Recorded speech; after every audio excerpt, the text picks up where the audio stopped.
أعوذ بالله من الشيطان الرجيم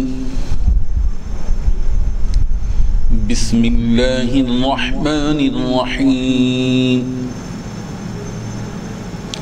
فإن لم يكونا رجلين فرجل وامرأتان ممن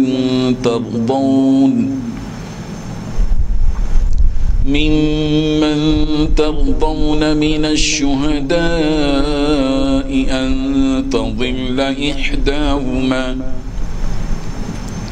إحداهما فتذكر إحداهما الأخرى ولا يأبى الشهداء إذا ما دعوا ولا تسأموا أن تكتبوه صغيرا أو كبيرا إلى أجله صدق الله العظيم. حاضرین و ناظرین، یہ درس نمبر 197 ہے اور سورہ بقرہ کی آیت نمبر 282 کے دوسرے حصے کی تلاوت کی گئی. جیسے کہ میں نے گزشتہ درس میں بات بتلائی کہ قرآن مجید کی تمام آیتوں میں سب سے طویل، سب سے لمبی آیت یہ ہے سورہ بقرہ کی آیت نمبر 282 282. اور اس آیت کا جو پہلا حصہ ہے اس کی تشریح میں نے کر دی ہے، اور یہ دوسرا حصہ ہے انشاءاللہ کل درس نمبر 198 میں اس کے تیسرے حصے کی بھی تشریح کی جائے گی. گویا ہم نے ایک ہی آیت کو، قرآن مجید کی ایک آیت اتنی لمبی ہے کہ جس کو ہم نے 3 حصوں میں تقسیم کیا ہے، 3 دروس میں اس کو بیان کیا ہے. یہ دوسرا حصہ ہے اس آیت کا. اللہ تبارک و تعالیٰ نے جو ارشاد فرمایا اس کے پہلے لفظی الفاظ کو دیکھیے.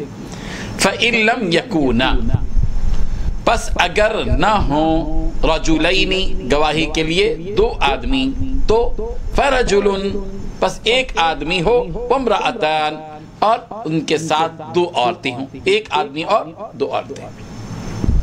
ممن ترضون، جن کو تم پسند کرتے ہو، من الشہداء گواہوں میں سے، کہ ان تضل احداہما، کہ اگر ان دونوں میں سے ایک بھٹک جائے تو فتذکر احداہما الاخری، تو ایک دوسری کو، تو ان میں سے ایک دوسری کو یاد دلا دے.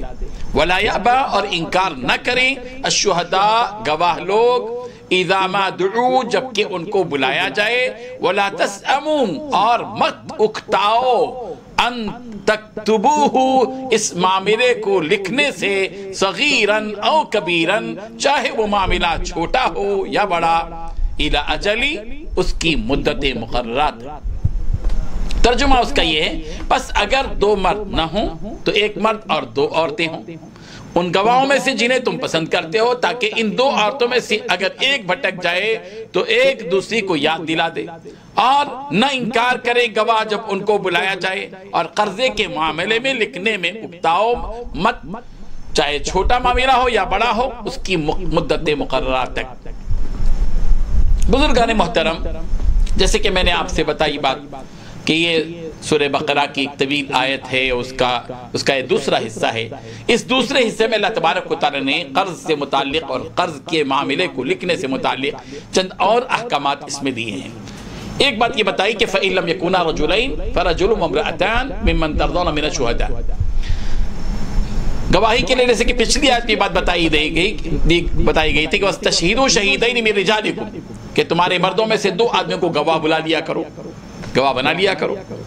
یہاں یہ بات کہی جا رہی ہے، رعایت ہے، گنجائش ہے، بعض صورتوں میں 2 مرد گواہ نہیں مل سکتے، تو ایسی صورت میں بتایا گیا کہ 1 مرد اور 2 عورتوں کو، گویا 2 عورتیں 1 مرد کے برابر ہیں، 2 عورتوں اور 1 مرد دونوں کو گواہ بنا لیا کرو. اس کی وجہ کیا؟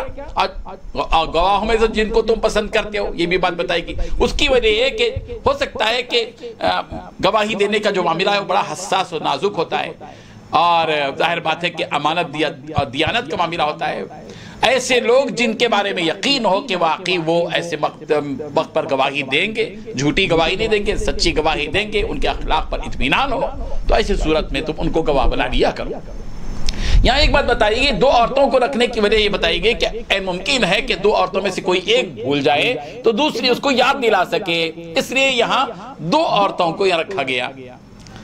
اور ایک اور بات یہ بتائی گئی کہ گواہی دینے والے جب ان کو گواہی کے لیے بلایا جائے تو ان کا اخلاقی فریضہ یہ ہے، یہ حقوق العباد میں سے ہے کہ وہ گواہی دینے کے لیے جائیں اور گواہی دیں، گواہی دینے سے انکار نہ کریں۔ مکر جاتے ہیں بعض مرتبہ لوگ، ارے کون اپنا کام چھوڑ کے کام دھندہ نہیں ہے کیا، بار بار آنا کیا، یہ کیا قصہ ہے، اس طرح لوگ جو ہے پیچھے ہٹ جاتے ہیں۔ اس لیے کہا گیا کہ وَلَا يَأْبَ الشُّهَدَاءُ إِذَا مَا دُعُوا، جب گواہوں کو گواہی دینے کے لیے بلایا جائے تو وہ گواہی دینے سے انکار نہ کریں۔